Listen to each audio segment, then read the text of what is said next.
Broadcasting from the Woodpecker Studio in the great Live Free or Die state of New Hampshire.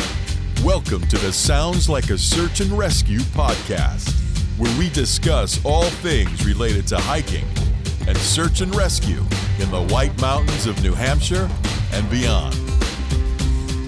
Here are your hosts, Mike and Knobbie.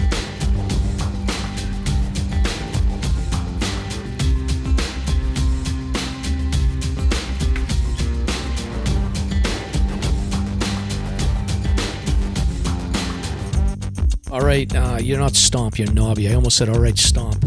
Welcome to episode 190. You know, a poor man Stomp is with us. Welcome, Knobbie Hikes. How you doing? All right, doing real good. Awesome. Well, thanks for joining me. And well, Stomp is being an international man of mystery. I guess we'll have to trudge through this episode with you as the co-host. So, welcome aboard. Thank you. Fancy new microphone here, and then I've never seen your house before, so I get a little bit of background. Like it's very nice. You have a curio with it looks like something in the background. I don't know what that's all about. And then there's a lot of stomping and background noise in Knobbie's world. So I apologize ahead of time. Well, I have 3 dogs.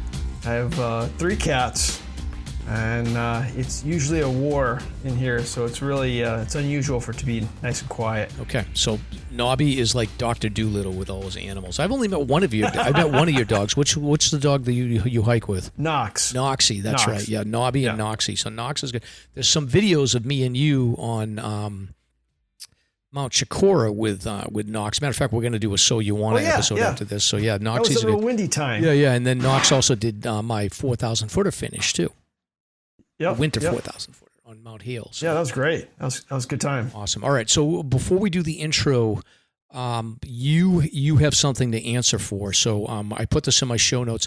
I saw today that somebody had posted on one of the Facebook groups that they parked in Lincoln Woods and they came back and there was an officer there that had written up an $80 fine for this person. I think I know this guy. The officer said, well, so the poster he said the officer was very nice, but he said, we're sick and tired of people not paying at the kiosk in the self-service parking lots. So he said, this is going to be an $80 fine for you. You could have just paid $5 and saved yourself the headache. But the officer was nice enough to say, now I'm going to rip this up, but I want you to pay for your parking. So the guy said he immediately put $20 in the kiosk, apologized, and then he said he was going to post something on the Facebook page just as a reminder so people know that those lots are being enforced. So the parking, which you usually think that you can just skip it and it's wintertime and you can ignore it, don't ignore it because you're going to get an $80 fine for a $5 bill.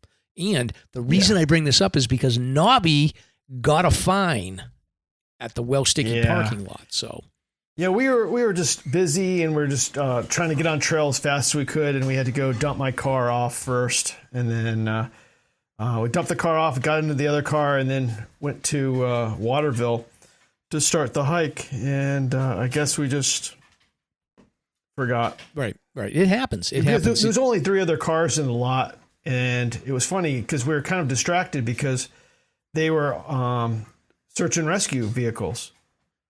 So we were kind of curious, and I think farther on in the day, I think we made the conclusion that it was probably training with a Blackhawk because we heard a Blackhawk in the area. Yep. But yeah, I made a video of the hike, and I stated in the video about make sure that you pay the $5.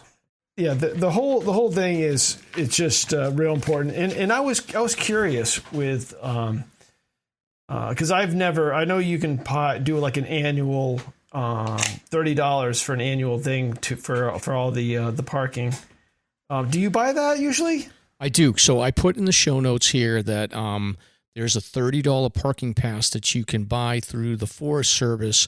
It's a recreation pass, and you just basically just click on the link to the White Mountain National Forest annual passes, and then you can buy that. You can also purchase through a variety of local vendors as well. So you can get those through there's a bunch of them. There's probably about 20 of them. REI in any REI has them. LaHoots has them. Mountain Wanderer has them. And then there's a number of different mountain shops and AMC locations where you can buy them. So I'll include this in the show notes so that people can make sure that they buy one. It's $30. It basically covers you for any of those $5 lots. So you're good to go.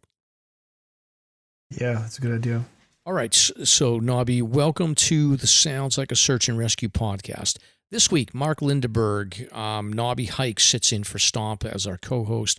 Later in this episode, we're going to be joined by the guest of the week, thru hiker and photographer IBTAT, who is setting off to start his second round of Triple Crown thru hikes, starting with the PCT. So we caught up with him, talked a little bit about his life as a thru hiker, and got to know him a little bit. It was a fun conversation. Plus, a look back to 1971 through the eyes of a thru hiker making their way through the New Hampshire section of the Appalachian Trail. Stumbled across this trail journal from a guy that hiked the AT in 1971. So we'll go through the first half of his trip to New Hampshire. Plus, Black Mountain Ski Area has a successful ski season with new owners. And we want to do a refresher. 6 years have passed since Stephon Porith Sou's car was found in Pinkham Notch, and there's been no sign of him since March 8th, 2019. So we'll revisit that case. Plus, we got recent hikes on the Belknaps, the Ossipees, the Grand Traverse Knobbie did with Stomp, and a close call rescue on the Twinway. So I'm Mike. And I'm Knobbie. Let's get started. Let's get started.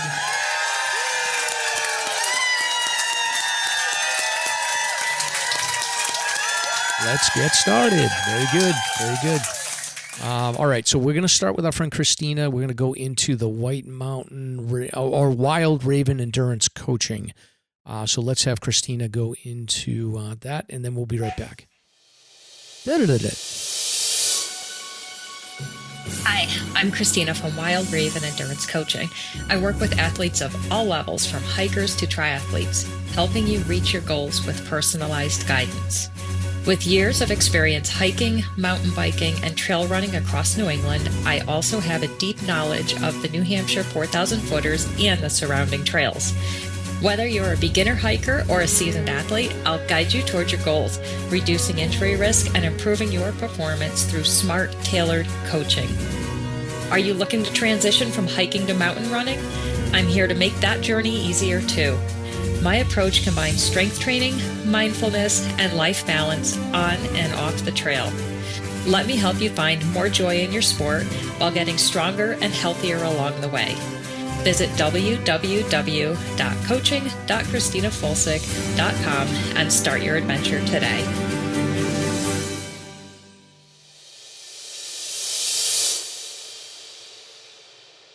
Excellent. All right, Knobbie. So that's good. You going to hire Christina and get into shape this summer? Yeah, I think that might be a good idea. That's it. I need to get a little better shape, I think. You're in pretty good shape, though, for an old guy. Yeah, I do a lot of dog walking. Yeah, I know. You got a lot of dog walks. You got a lot of dogs. So, all right. So I wanted to start off, Knobbie, with I stumbled across this on social media. There is a gentleman by the name of, let me make sure I get his name correct here, David Odell. So David Odell had posted on one of these social media groups about a thru hike that he did in 1971. So I was not yet born at this point. He was doing a thru hike, young guy at the time, I'm assuming. And the cool thing about David is that he kept a journal of his entire trip, so you can actually read through the entire journal. I just pulled out some selected sections from September of 1971 as he entered New Hampshire. And I'll link this in the show notes and people can check it out. You can read through the whole thing. I really like David's writing style because he's very short, to the point. So every journal entry is maybe 6 to 8 sentences tops. And he talks about where he started, where he finished, what the weather was like, and it talks a lot about food as well. But I picked up a couple of interesting tidbits, And I'm hoping that some listeners may be able to fill out some gaps here. So I'm going to go through. I think it took him about 12 days to get through.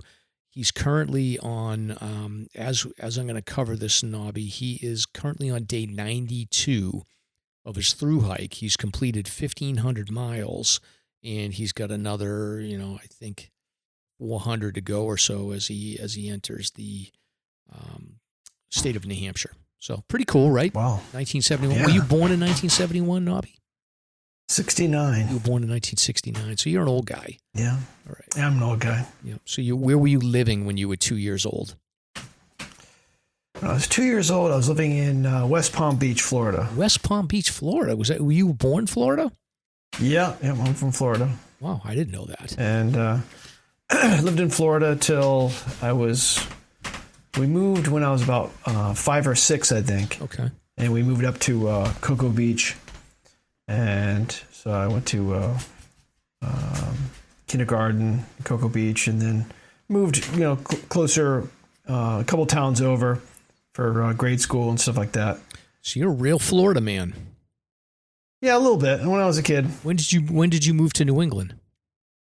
When I was 11. 11. My parents broke up, and we moved up to Rhode Island, and I went to middle school in Rhode Island, and I was in Rhode Island till high school, and then in the middle of high school, we ended up moving to Connecticut.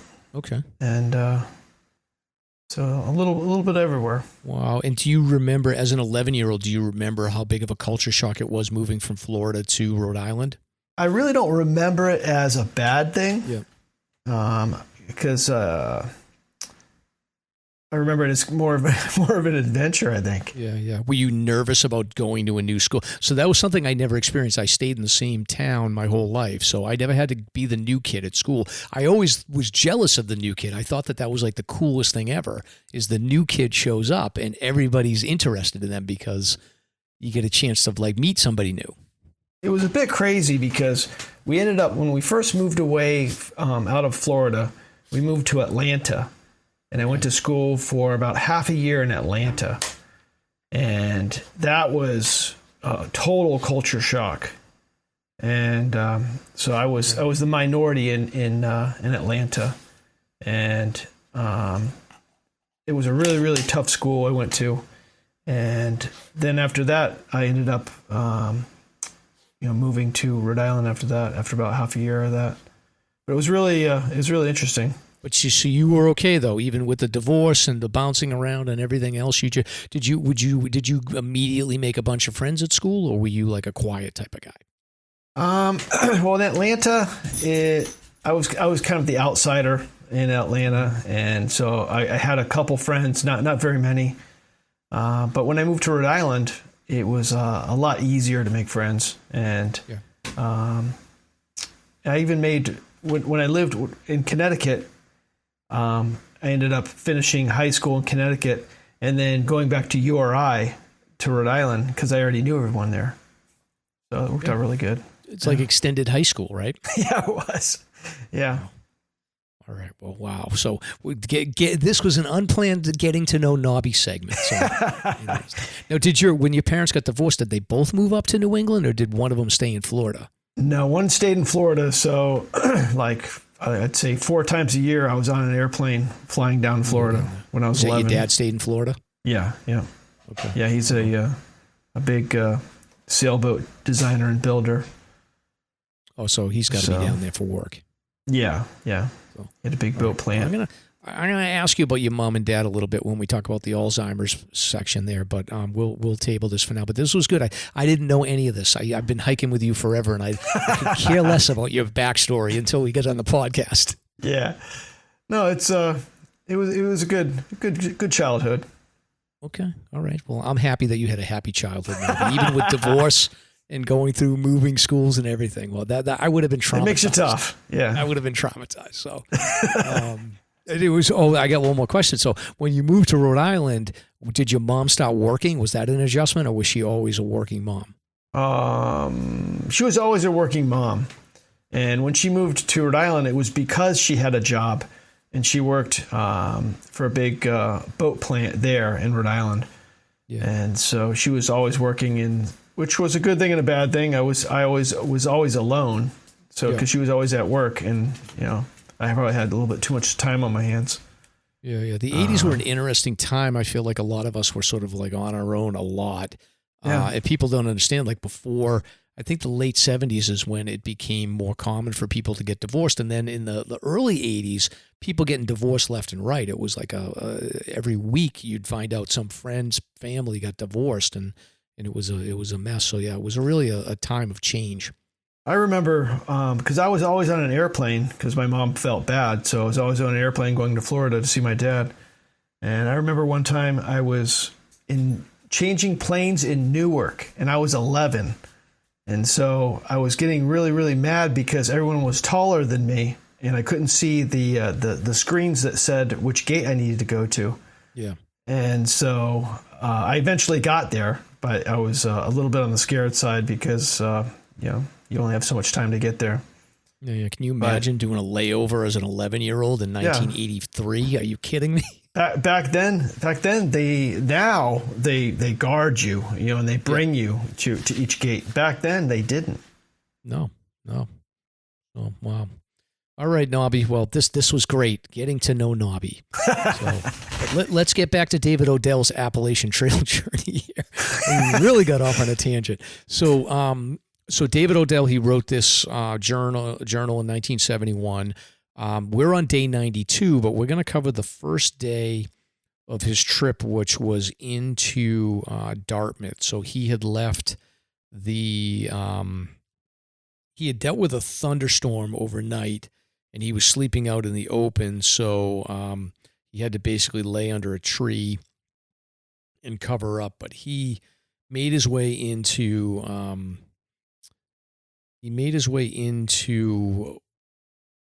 Dartmouth and Hanover. He did run into a southbounder who had come down from Aball Bridge in Maine and was going to go to the Long Trail north and south. So he was able to talk to them a little bit. I think it was a lady. But eventually he got into Hanover, decided that he would grab some bread and chocolate and a quart of milk and rolls, and he got a new flashlight. And then he left town around 3:30, headed for what's known as the Harris Cabin, which is now known as the Class of 66. So Dartmouth Outing Club, or Outdoors Club, they have a bunch of different facilities that they own that members of the Dartmouth community can rent. So Harris Cabin is now renamed the Class of 66 Lodge.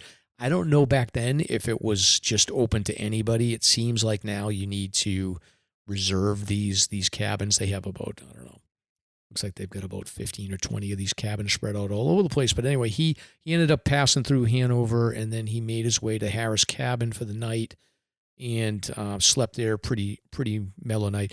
Day 2 was interesting. So he left Harris Cabin, made his way up to Smarts Mountain, bypassed that.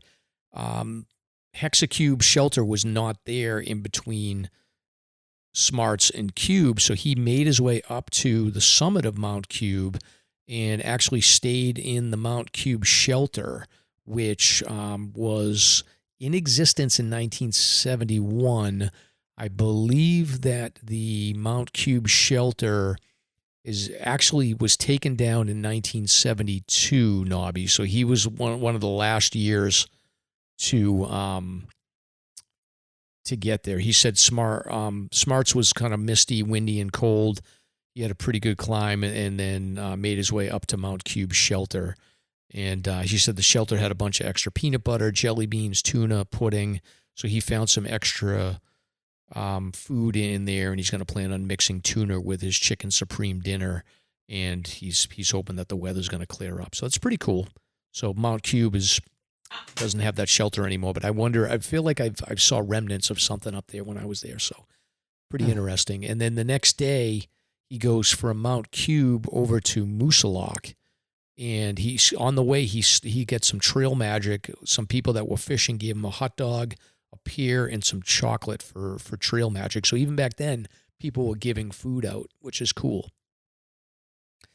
And then he made his way up to the summit of Moosilauke, and he stayed on the summit cabin, which if you go up to Moosilauke, there is a foundation there. So the summit cabin existed until 1978. So he stayed up there that night and slept up there. He didn't go down to Beaverbrook or anything. And the cabin existed until 1978. They took it down. And in 1978, they did attempt to take the foundation out with a jackhammer, but they had no success. So the foundation just is up there now, which is interesting. And then he makes his way on day 4 down Moosilauke up to Kinsman Ridge. He says he runs into an older couple here along with a strange guy who keeps talking all the time. He describes how he's wearing a flannel shirt for most of the trip. So that was sort of the go-to gear, was a flannel shirt when they're out there hiking. Can you imagine wearing a flannel shirt going up the Kinsman Ridge Trail? Yeah, I remember last time I went up Kinsman Ridge, I didn't have enough water when I left, when I went across the road from Beaver. And and I only had like one liter of water, I think. And that was a huge mistake because there's not much water up there. Yeah, not too many options. So he does describe, he's on the shelter in Kinsman Ridge. I don't know where, or probably the closer shelters, maybe like Wolf in that area, but he describes day 5 as his toughest day on trail. He fell multiple times. His boots were falling apart. He finally made his way down and got a ride into North Woodstock, where he describes going to a ski shop that is no longer open, as far as I can tell. The name of the ski shop is Ski Meister Ski Shop, and I'm actually interested to see if any listeners from the Woodstock area are familiar with this place. I did some research on Ski Meister Ski Shop, and apparently it existed in an old movie theater or an old theater location and was pretty popular amongst climbers and hikers back in the 70s. And David Odell describes that there was some kind of a minister or a priest that lived in the back of the shop. He describes his name as Father Dunphy. I did some research, couldn't find anything about Father Dunphy, but as far as I could tell, Father Dunphy lived in a shack behind Ski Meister Ski Shop and would help out thru hikers. So he describes that he gave them steak and a big meal, and he stayed over there that night. The people that worked at Ski Meisters were nice enough to give him boots that were valued at $15. They sold them to him for $5. And then he got some other gear there as well. They were really interested in the fact that he had been doing this thru hike. So they hooked him up. He stayed over. And then Father Dunphy had driven him back to the trail. And then they had planned to meet again in Gorham when he got through the presidentials. But at that point, on day 6, he made his way over Franconia Ridge on one of the nicest weather days on trail, and then stayed on at the Guillote campsite. So pretty cool 6 days. Wow. Yeah. So this will be to be continued on the next episode.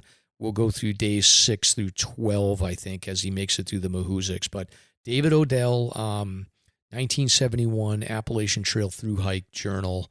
Really interesting. I may even reach out to him to see if he wants to chat about it a little bit, because I find this stuff fascinating, especially the fact that he stayed at all of these places that, the Mount Cube shelter, the Moosilauke winter cabin, none of these exist anymore. So it's interesting to hear how he talks about it. Yeah, back then, the amount of people that probably did the AT were very small. Oh, yeah, it had to be less than 50 people a year, I would think. Yeah. Anyway, so that is the story of David Odell. Let's move on to another story here, which is the Black Mountain Ski Area, which is in Jackson, New Hampshire. Knobbie, have you ever skied at Black Mountain? No, I haven't. All right. Well, this is the oldest ski area in New Hampshire. And matter of fact, this is where my kids learned to ski. I always have sort of a soft spot in my heart for the Black Mountain in this particular area here. So this is basically a story of a small business that ended up buying Black Mountain last year, and they're kind of using it as a lab for a ski mountain consultancy called Entebeni systems. So the company builds systems that put lift ticket sales, lesson reservations, and equipment rentals online while collecting detailed data to inform decisions such as where to make more snow and how much.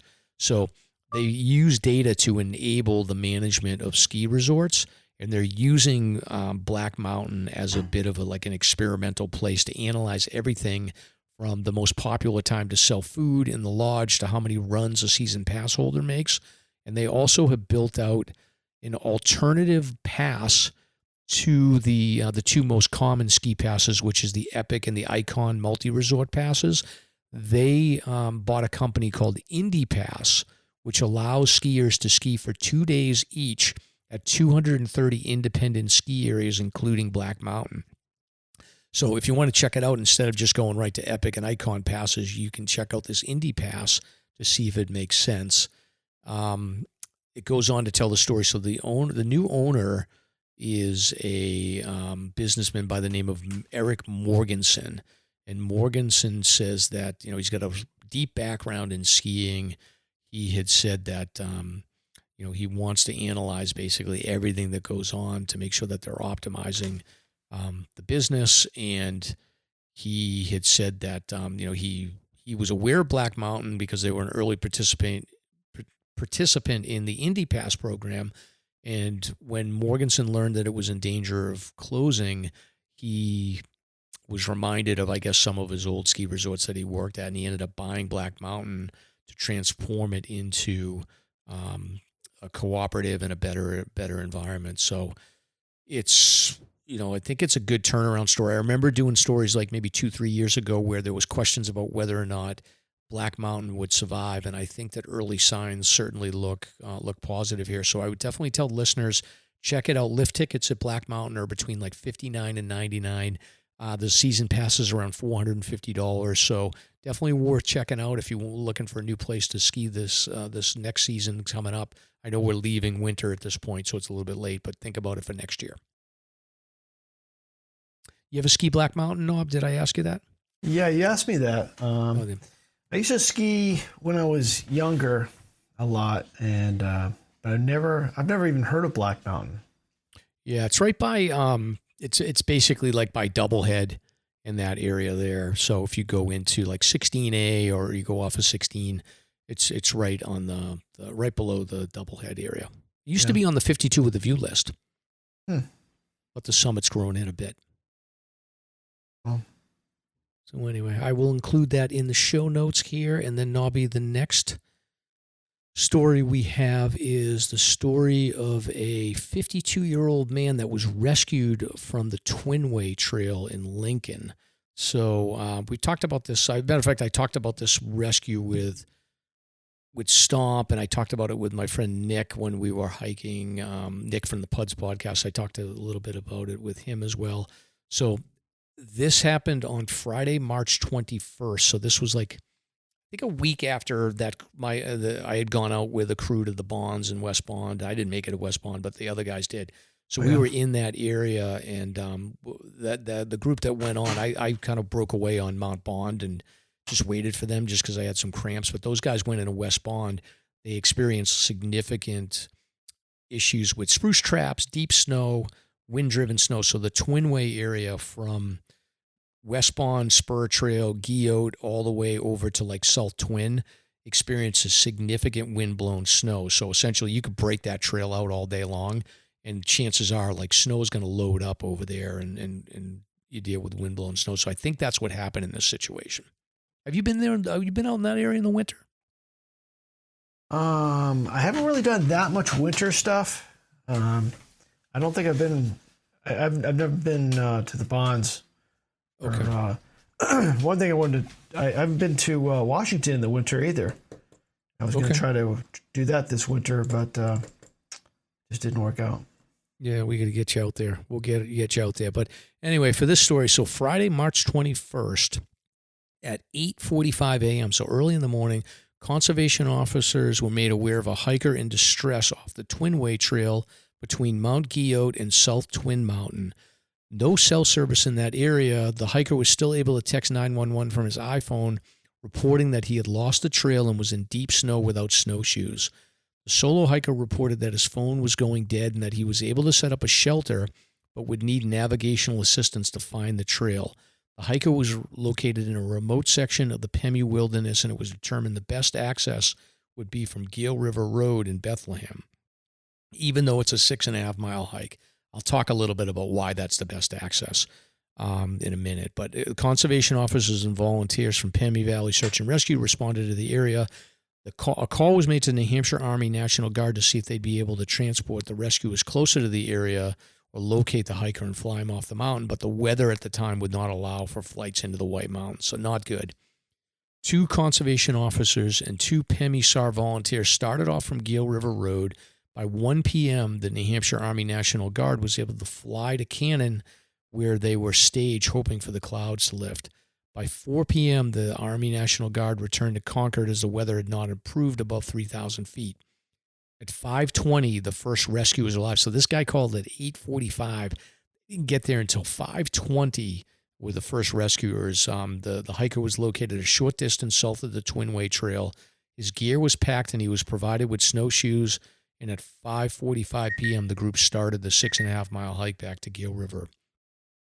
At 10:05, the rescue team arrived back at Gale River Road with the uninjured hiker, who was identified as a 52-year-old man from Acton, Massachusetts. So the hiker was prepared for a 2-day excursion, had a tent, sleeping bag, extra clothes, traction devices, food, water, and the 10 essentials, and a hike safe card. The only thing he lacked was a pair of snowshoes. He had done some research on his hike and had read trail reports that traction devices were necessary, but snowshoes were not needed. This was true for the majority of the hike until he reached the area of Mount Guyot, where he encountered waist-deep snow. He took shelter for the night on the 20th, just west of Mount Guyot, and started towards Galehead on the morning of the 21st. So shortly after starting, he lost the trail and was floundering in waist-deep snow, eventually losing the trail. Knowing that he'd need help, and with his cell phone going dead, he made the text to 911. The hiker was extremely grateful for the assistance and appreciated that they came out and got him, and then also wanted to give a shout-out to the New Hampshire Army National Guard, even though they couldn't get a weather window, but they were ready to go. So lucky, he had all the gear he needed except for snowshoes, but I think people need to remember that regardless of what the trail reports say, when you are in that area, and I'd say that area equals essentially anything from Bond Cliff to the south, Z Cliff to the east, and then South Twin to the west of that area. Like that entire area, Z Cliff to Guyot, South Twin to Guyot, and then Bond Cliff to Guyot. Every one of those areas, regardless of if they've been broken out a day before, you should just assume that they're going to get windblown snow back on them and bring you snowshoes in snowy conditions. So it's a lesson learned for him. I don't think people really realize, unless they've been out there before, how significant the windblown snow can be and how quickly it can blow in. And that's one of the most remote sections in New Hampshire also. Yeah, absolutely. And I'll give you an example. So I turned around on Bond, and those guys went forward to West Bond when they were coming back. And so that means there was 6 people that had broken trail. When they had come back around and were heading back down to Bond Cliff, there was no sign of a trail being broke. My God. So how heavy was the wind? I mean, the wind when I was there wasn't that bad. It picked up.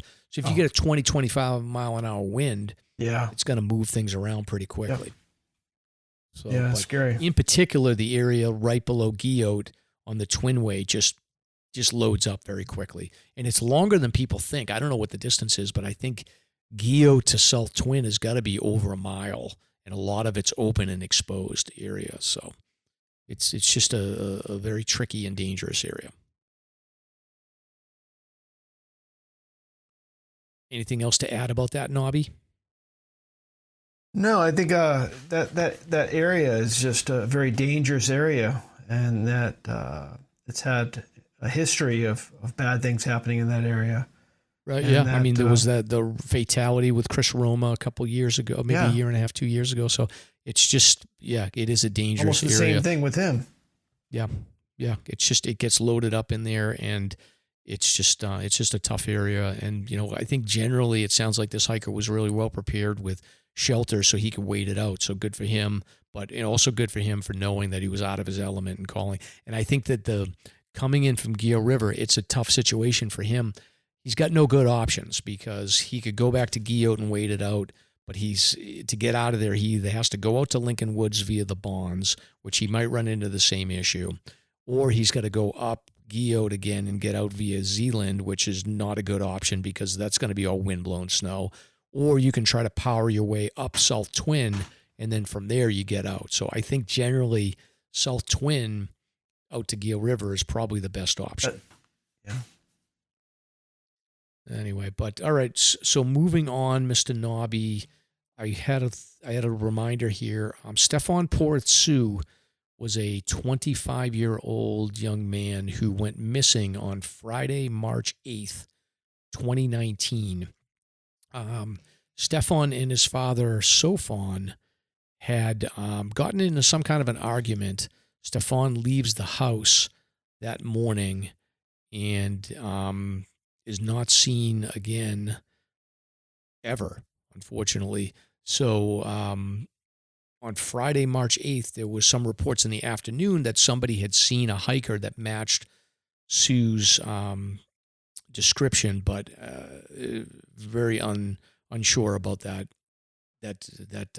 eyewitness there. So there's also reports the next day on March 9th that there was a hiker matching his description near the Mount Washington Auto Road. On Sunday, March 10th, there was a cell phone ping from Sou's cell phone in Westford, Mass. So you've got some reports of him in New Hampshire at the time, but the cell phone data says that he was in Westford, Mass on the 10th. The family finally reports him missing on March 10th. And then fast forward to March 16th, 2019, his vehicle was found in Pinkham Notch. So those earlier reports about being seen in and around Mount Washington, those were reported to have happened on March 9th and 8th, but they weren't actually brought to Fish and Game until a later date. So vehicle was found on Pinkham Notch about 8 days after he went missing. Fish and Game puts out a press release indicating that they had been doing searches for Stephon in the area, but that they had decided to suspend the search. On March 18th, there was an article that reported friends and family indicated that they found sporting goods store receipts in the vehicle in Pinkham Notch that indicated he had purchased gear to hike. Prior to this, there was no indication that Sou had ever really done any significant hiking, and the details about what he actually purchased were pretty sparse. So I don't know. I don't know what to think about this one. 50% he could be in the woods, 50% this could be some weird foul play thing where they dumped the car in Pinkham Notch. But I just want to get the message out there and make sure that people keep this young man in mind. There is a Facebook page that would put out a post on his birthday and on the anniversary of him missing. They didn't even put out a message or anything this year. So I don't want this kid to be forgotten. I don't know what happened to him, but I would like closure.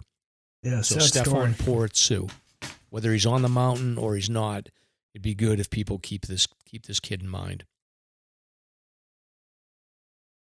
So I'll link in the show notes a little bit more detail about Stephon's case, and if anybody knows anything, I would advise contacting the Lowell Police Department. I'm assuming they're helping with the case there. And then last but not least here for stories, I just want to give a plug here, Knobbie, for the Hiking Buddies.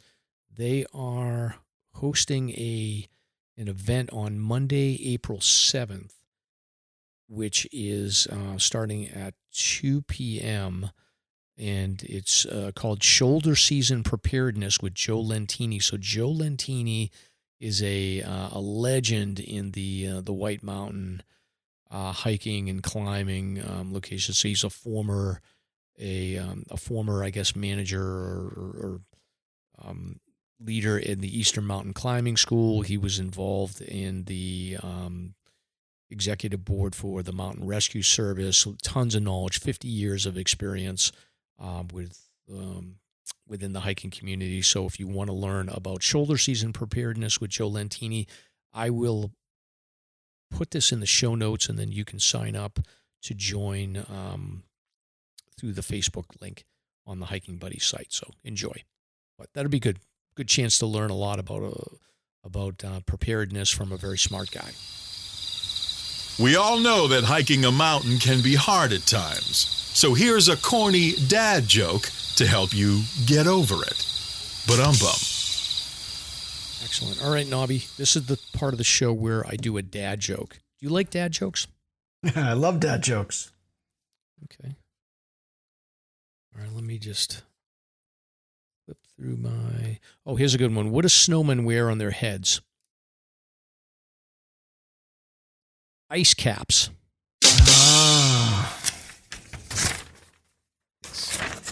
What's invisible and smells like carrots?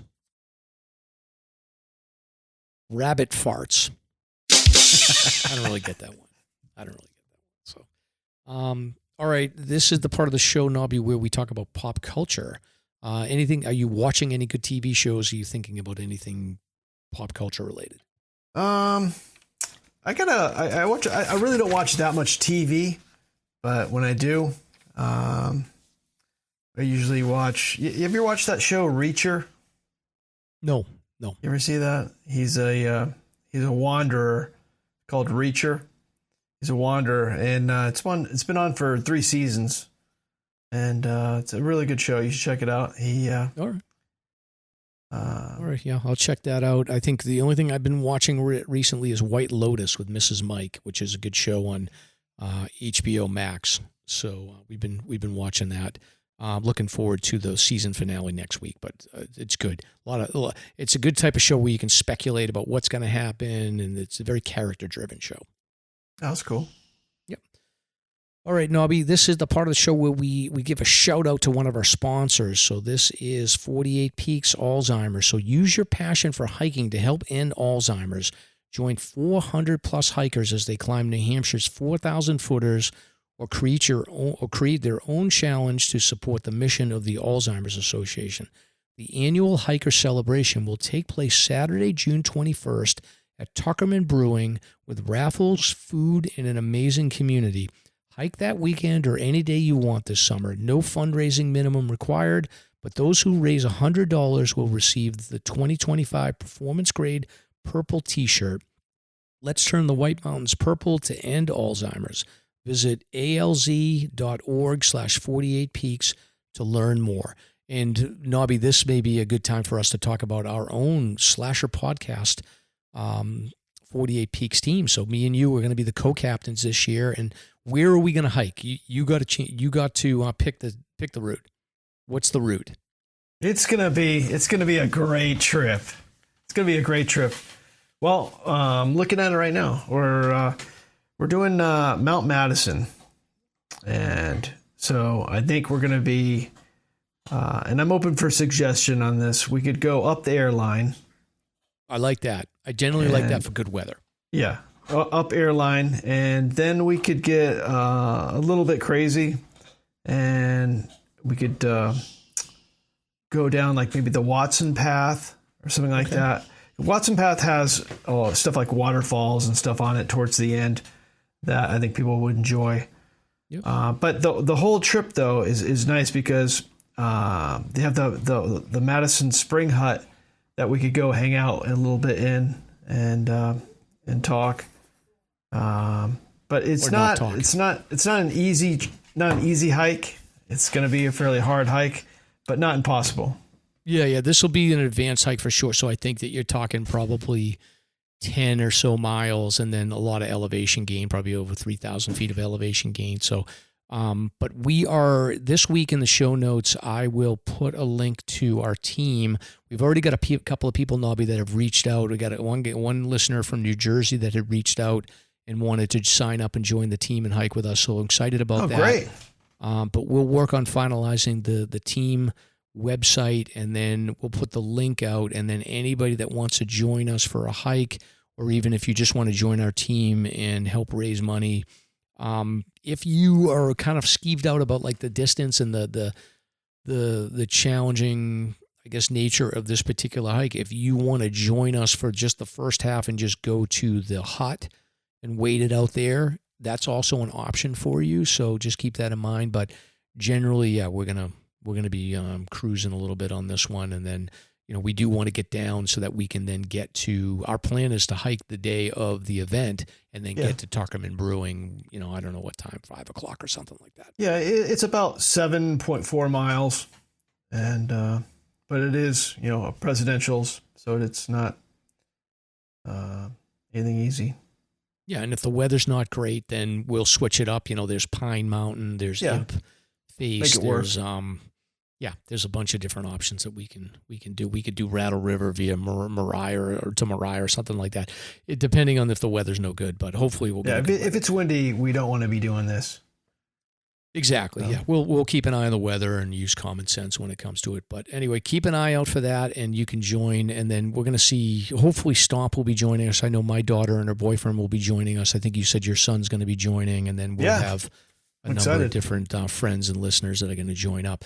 While we're on the subject, Knobbie, you want to talk a little bit about, we're hiking in some ways to support you in memory of your parents, because you had a rough year last year. You lost both your parents to but in part to Alzheimer's, and you had to deal with this. And I remember I'd go hiking with you, and then you'd be going off to help out with your mom or your dad. It was a tough year in general for you. So do you want to talk a little bit about sort of what you experienced and what's motivating you to want to be the co-captain this year on the team? Well, it's a really tough problem, and Alzheimer's and dementia and stuff like that. Very difficult when your parents come down. I feel lucky that I never reached the point where my parents didn't know who I was, and my mom just her short term just disappeared throughout probably about a year. The last year, she just didn't have any memory of what happened yesterday, or right. And it was tough. I tried to support her as much as I could. Got down there to see her as much as I could, but it was really funny because my parents divorced a long time ago when I was young, and they both died basically of the same thing. All right. And so that really within a short period of time too. Yeah. It was one died in. My mom died in March, and my dad died in May. And so it also scares me because obviously I would love to see this problem solved and them to find a cure for this. And so I'm very, very supportive of this. And I really don't wish this on any of my worst enemies. I mean, this was a really tough thing, and I don't want people to have a time like I did. Right, yeah, and it was tough. So we did the hike last year. We did Galehead, and it was raw for you. I think that it was a month after your dad had passed, right? Yeah. So we had a moment there where you had talked a little bit about what you were going through in real time. I know you've got a year to kind of separate from that grief a little bit, but it never goes away. And I'm happy that we're able to at least do a little bit to give back and hopefully, raise some money to help find a cure for this thing. Yeah, that's great. Excellent. And then you're not, you're pretty good to hike with. I would say you're medium level annoying to hike with, but not full. Well, that's good. That's good. So I'm willing to do it for you, in memory of your parents here, Knobs. No, just kidding. It'll be good. So, all right. So now it's the part of the show where Stomp usually does this, Knobbie, but I have to do this because I think that you need to gain a little bit more experience before you do this part. But I'm going to talk about getting free stickers. So if you want Slasher stickers, you can get those at Ski Fanatics and Spinner's Pizza Parlor. So check out either one of those and you can get stickers. If you're interested in advertising with Slasher, check out our webpage. And you can email us at SLASRPodcast@gmail.com. And then if you want to get Slasher swag, you can check out our bonfire shop. Choose between our super popular hoodies, classic or V-neck tees, and more. The color selection is great, and they are priced to move. Help spread the word about Slasher and represent today. Also, coffee donations. If you want to show your support for the podcast, donate at Slasher's Buy Me a Coffee site. Donations help us pay for web hosting, distribution, and live events. So keep that in mind. And then we want to give a shout out to Jim Caraba, who had donated 3 coffees. So thank you very much, Jim. And we appreciate the support there.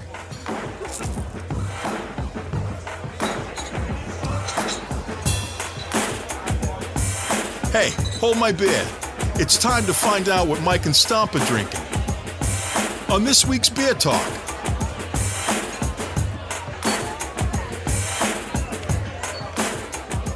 And yeah, now's the part of the show, Knobbie, where we talk about what we're drinking. Did you end up bringing a beer with you tonight? Yes, I did. What are you drinking? I'm drinking a Dogfish 90-minute Imperial IPA. What made you choose that? Well, I ended up actually winning a bunch of beers at one dinner that I was at, and so I got to try a lot of different stuff. But this is pretty good. I mean, I'm not real great on the IPAs, but this tastes a little bit more full. Excellent. Well, it's a nice fancy bottle you got there, and I'm drinking out of a can tonight. I've got Lawson's Sip of Sunshine IPA. So I've been making my way through these for the last couple of weeks. Wow, good stuff. So shout out to them, and then Knobbie now is the part of the show where we talk about recent hikes. So you got out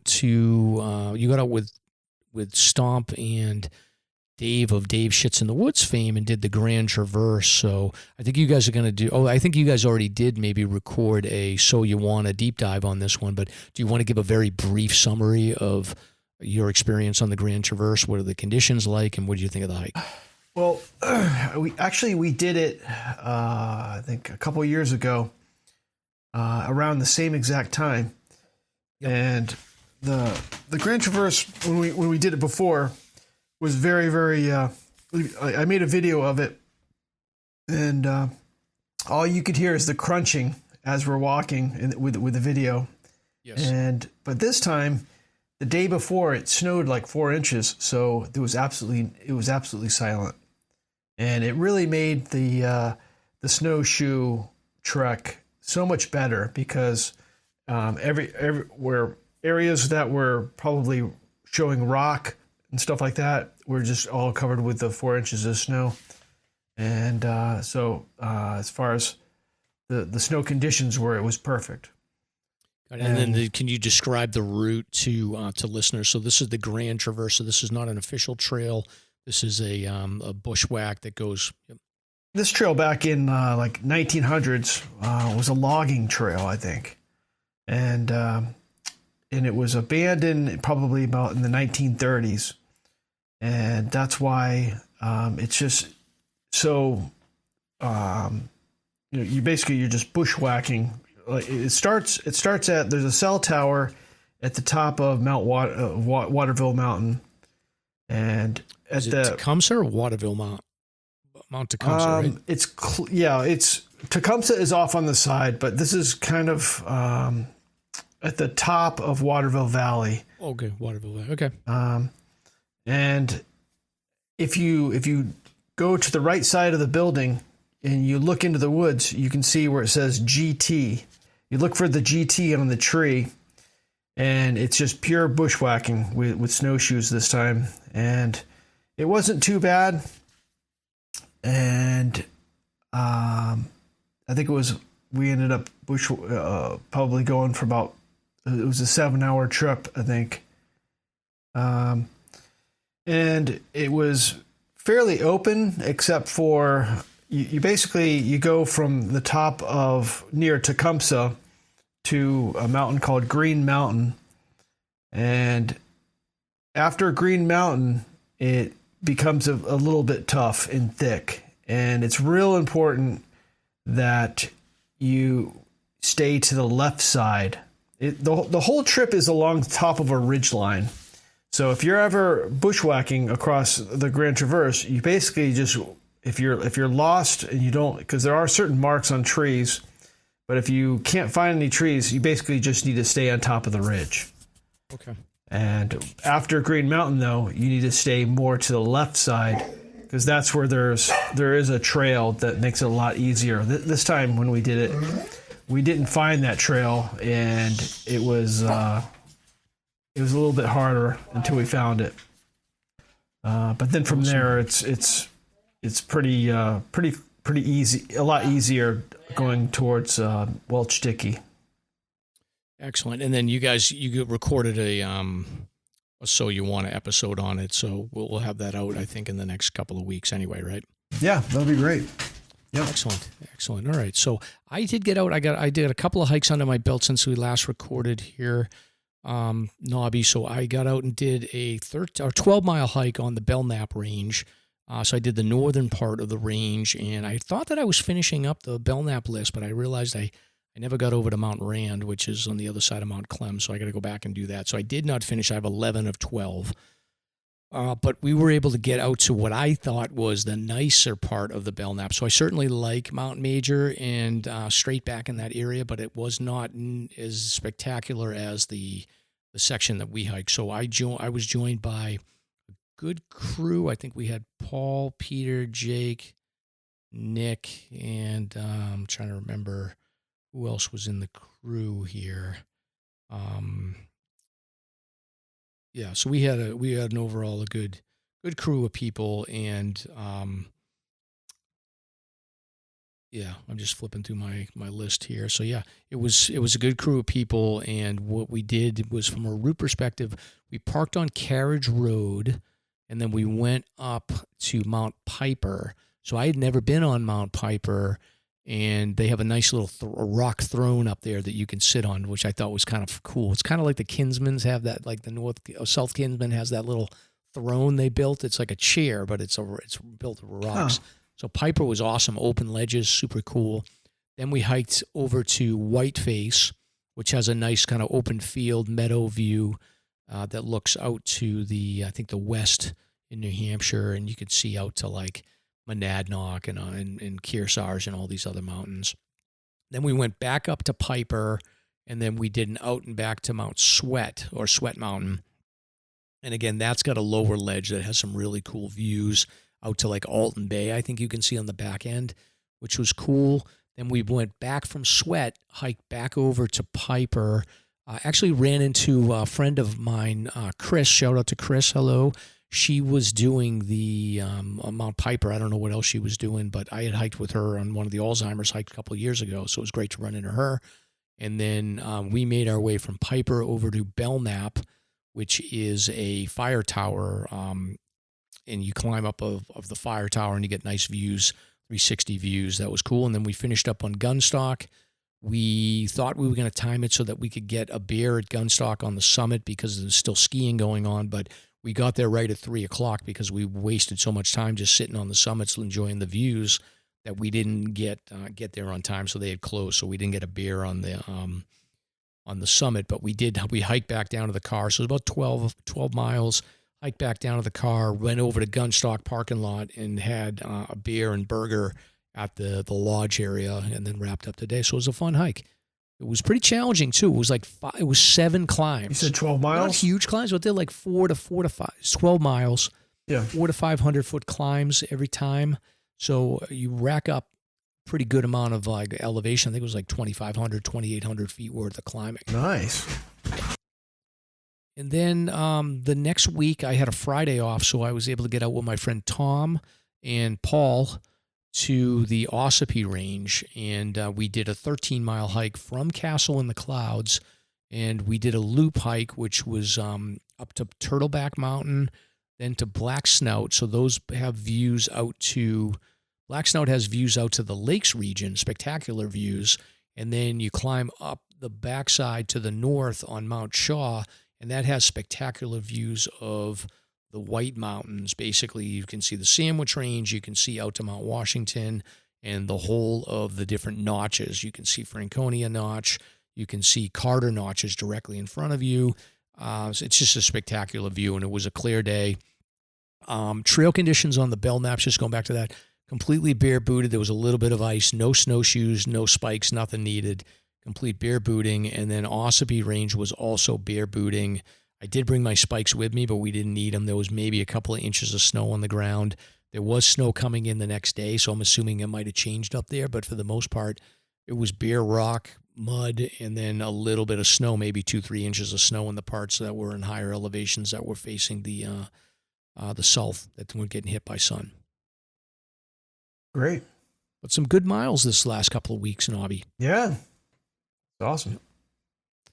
Excellent. All right. So we just want to give a shout out now. Time for another sponsor here. CS Coffee, athlete ready CS Instant Coffee. Check them out at www.csinstant.coffee. www.csinstant.coffee.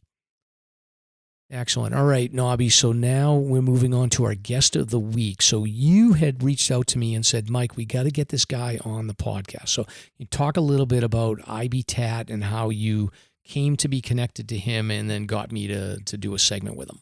Now, I've been watching him for years. And Okay. You go on to YouTube and you punch in, AT thru hikers. And he came up and he really had a really, he's got a funny personality where he's just really fun to watch. And he's got a funny little things he says. He says a good morning with his coffee. Fairly funny thing he says every morning.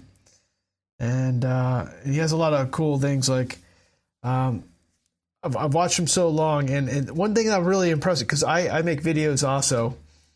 And one thing I'm really impressed is that he makes a video. The way he works it out is there's like a video every day. So every day before work, I would watch his video.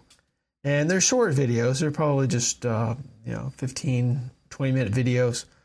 But very impressive because it's just every day he has it all knocked out perfect so that one is released, which is impressive because when you think about it, he's on trail for 4 days and then he comes into town, just uploading all those videos. I can't even imagine how he tracks down a Wi-Fi spot and then is able to do that.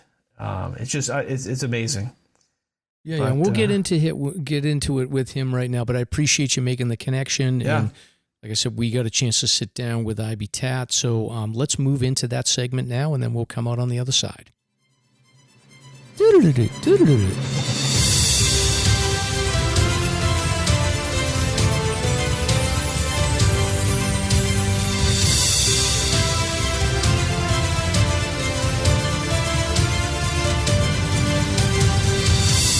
It's time for Slasher's Guest of the Week. Very cool, very cool.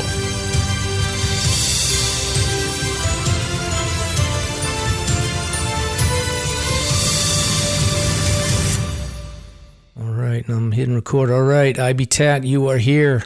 You do a lot of podcasts, right? You feeling the pressure? Are you okay? I'm good to go, man. Awesome. So I appreciate you taking the time to connect here. So I wanted to just grab you because, so for the listeners, IBTAT is he's got a awesome YouTube channel. He's got a great presence on Instagram. Thru hiker, so we wanted to just connect with him before you head out on your next adventure. But why don't we just start off with, if you could just introduce yourself, give a little bit of background about maybe your early life, how you got into outdoor adventures, and then we'll talk a little bit about some of your current plans.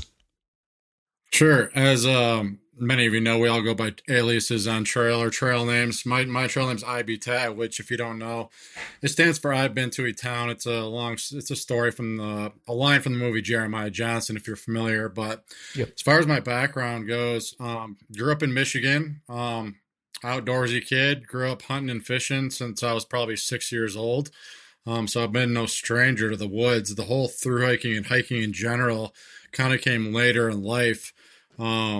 I went down a dark, dark path once I turned about 17, drinking my ass off, basically turned into an alcoholic really quick, multiple rehab stays and all that. And then when I got sober was in 2013, went cold turkey, and I had a huge void in my life after having been drinking my ass off for about 15 years. Didn't really know what to do with my life. So, I decided to buy a backpack and a mountain bike. I happened to be living on Montana at the time, and to start hoofing around the mountains as a way to learn how to live life again. Being removed from that whole scene, being in the bars and just drinking every day, it allowed me to clear my head being in the woods.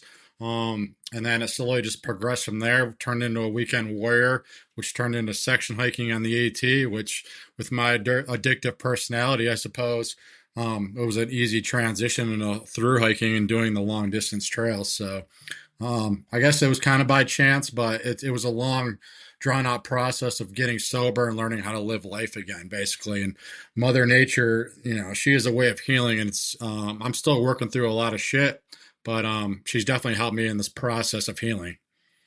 Right. And that's actually, we've had, multiple guests on that sort of, not the same story, but similar stories. And, they find, sometimes I think, I don't know. I mean, I've got a lot of folks that in my family that have dealt with alcoholism. And I think whatever it takes to get through that darkness, even if it is, replacing one focus with another, you're basically taking like a much more positive focus with hiking and through hiking and, being constructive and healthy. So that's a good thing for sure.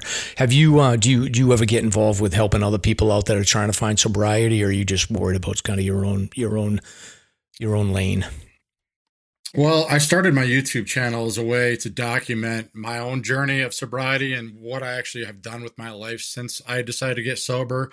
I didn't plan on even a single person watching the videos. It was just me. I started out filming myself going on weekend trips on the AT just to, for something to do out there and be able to look back at what I've done. And then, it just kind of caught on, and people started listening to my story because I had no filter. I was explaining what I had been through before I started hiking, and people caught on to that.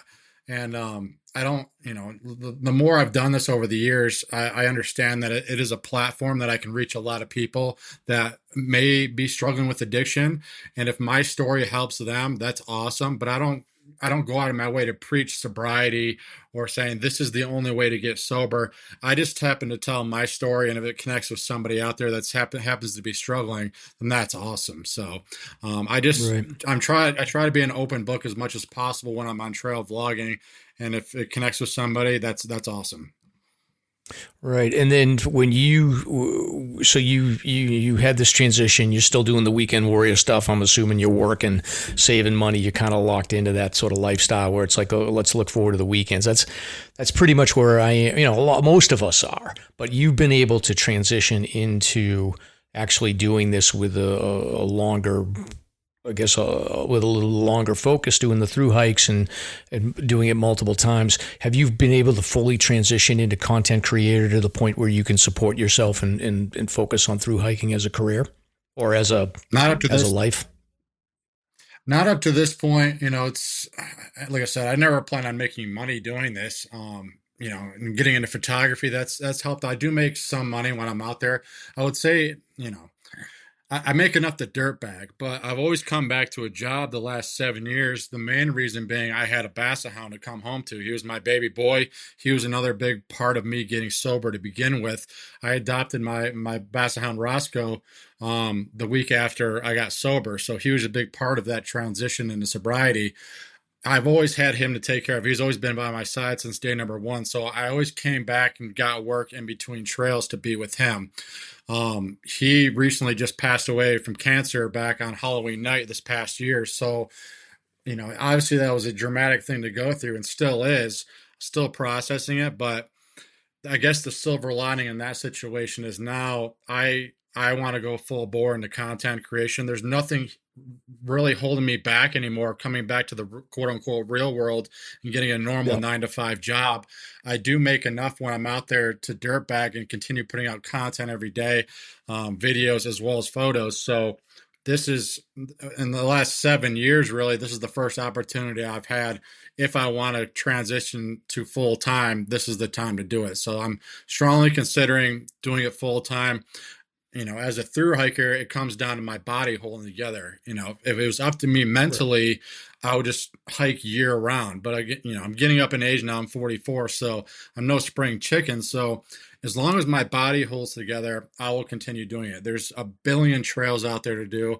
I'll follow the seasons, go to South America in the wintertime, wherever, come back to the States, hike spring, summer, fall. So that is the plan going forward, starting this year, is to do it full time as long as my body holds together. Awesome. Yeah, and I was looking at some of Roscoe P. Waggletails is the Instagram. I'll link this for the listeners so they can see some awesome photography on him. Did you ever get him out in the trails at all? Oh yeah, I got him while I was living in Montana when I adopted him. He was going on all my day hikes in Montana. We ended up moving on over to the East Coast to North Carolina together. And that's when I was introduced to the Appalachian Trail. And me and him section hiked a lot of the southern portion of the AT through Georgia, North Carolina, Tennessee. He was on all those trips with me. When I did my thru hike of the AT in 2018, he came out on trail with me for a couple days, and he did back-to-back 20-mile days with me, believe it or not, as a basset hound with those little legs. It was pretty impressive. So he had been on the trail with me since he was a puppy, so he kind of had trail legs even for a basset hound. So yeah, he was my hiking partner when I was off of these thru hikes for sure. Yeah. People don't realize that, so basset hounds, you think all right, they can only really, and I think it depends on the dog. Obviously you have to work up to it. But in New Hampshire, there was a basset hound named Oscar that was like a famous hiking dog that did all of the 4,000 footers in New Hampshire. And I met him one time, and it was so funny because Oscar was absolutely jacked for a basset hound, but people underestimate what those dogs are capable of. So obviously every dog's different. But like I said, he had been hiking since he was a puppy, so he had trail legs built up. Yeah, every dog's going to be different. Some people might ask, why don't you go thru hiking with your dog if you can do 20 miles? I've seen plenty of people thru hiking with dogs before, and even working dogs. And nothing against them, but personally, I would never put my dog through that kind of pain. I've seen a lot of those dogs, even working dogs, out on the trail, and their pads are all jacked up.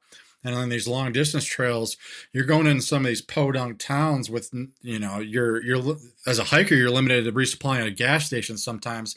Obviously, they're not going to carry good dog food. So a lot of those dogs were malnourished out there. So that's why I never brought him out on a long distance trail with me. He wouldn't probably be able to do it anyway. And I would be going really slow to let him have time to rest. But, I'd never put him through that kind of thing. Right, yeah. Dogs will follow their owners anywhere, even to their peril. So, but that's cool. But I'll definitely link the photos for Roscoe. And it's always tough. I mean, I lost my dog years ago, and I'm still not over it. So I get that for sure. But so just switching, I meant to hit you with this right away, but so we're a New England based podcast and mostly New Hampshire and the White Mountains. So you did the AT in probably about 6-7 years ago. So before I wanted to ask you about New Hampshire a little bit, but before we get into that, what was the story or the origin story around you saying all right, I'm going to really commit to doing a legit thru hike beginning to end? How did that come about? It came up on a weekend trip in North Carolina, a place called Max Patch on the AT. It's just a big bald 360-degree view, if you're familiar. I used to go up there quite often and just camp in my tent and go home for the night. Well, one of these weekend trips, I was out there. It was in the spring, and 2 thru hikers came up and camped next to me. I really didn't know about this whole thru hiking thing. Obviously, I knew of the AT, but I didn't really grasp the concept that people were doing this every single year, and it was really a big deal. So I shared camp with these 2 thru hikers that night, and I said, "What are you guys up to?" They said, "We're walking to Maine." And I just kind of got wide-eyed. I'm like, "What? This trail goes all the way to Maine?" And it kind of blew my mind. So I went home from that trip, and I started nerding out. And reading about the AT, and then I found out about the PCT and the CDT and all these long distance trails you can do, and it just it was almost like a switch flipped in my head. It's like, Damn, dude, let's do all of them. From day number one, it was like, I want to go hike the AT and then we'll go back into a normal job and all this. From day number one, I wanted to do all three of them. So like I said before, I had section hiked much of the southern portion of the AT in 2017. But then once I came back from that trip, talking to those guys, I was like, screw it, I'm going to be a triple crowner. So I went home, got all my gear dialed in, and was out on the AT for my thru hike the following spring. And thinking back before you got to like the whites in New Hampshire and Maine, what was the recollection from your perspective around like, all right, like, I've really got to get in shape because when I get up north, it's going to be a whole different ball game? Or were you like, I'm going to be prepared no matter, I've seen enough, I've been out west, I can do this? It was unknown territory to me. I'd never hiked above Damascus, Virginia. North Georgia, those mountains are no joke as well. You know, whether you're starting in Maine or you're starting in Georgia, your legs are going to get rocked no matter where you start. Both of those terminuses are pretty rough. But I figured, I was excited for one to be up there, and you hear about Maine and New Hampshire and the whites and all this. And as I was going up the trail, I wouldn't say I was nervous, but when I started meeting southbounders that year on the trail, and they had already gone through Maine and they had gone through New Hampshire, and they're, how southbounders are, they'll talk it up more and more and more and start messes with your head a little bit. So the farther north I got on my trail, it's kind of like not nervous, but I was like, okay, I don't know how my body's going to handle being up there. I never hiked above tree line and that kind of weather before. So, I figured I'd take it as a learning process and take it as it comes. But those southbounders kind of put the fear of God into me because I was a noob at the time, and I just didn't know what to expect. But I was excited and I guess a little bit nervous too. Yeah, and I watched your videos of going back to that hike, and you definitely got some awesome days. Like you got clear views on Franconia, and then Washington was started off sketchy, but then you got some awesome views on the whites.